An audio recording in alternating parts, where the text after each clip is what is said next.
Hey everyone, welcome back to another video. If widgets not working on your Windows 11, don't worry about it. In this video, I will tell you how to fix this problem. So keep the video till the end, follow my steps.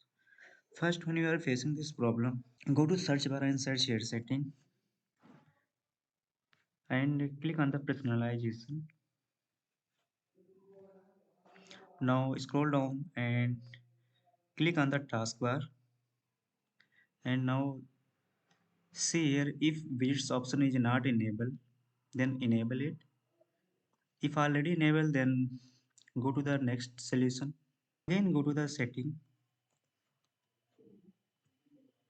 and click on the Windows update and check for update. If any update is available, then update it. This is the cause for this issue. If already updated your window, then next solution is go to the task manager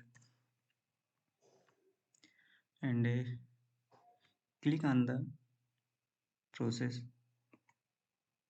and search here widgets and right click on it and in the screen. Once in the screen and restart your device.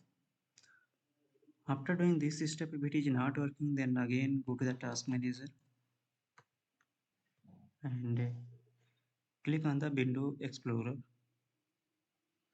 right click on it and restart this.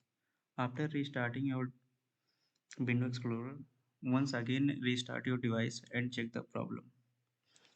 I hope this video is good for you. If you like this video, click on the like button and subscribe our YouTube channel and share with friends. Thanks for watching. See you in the next video.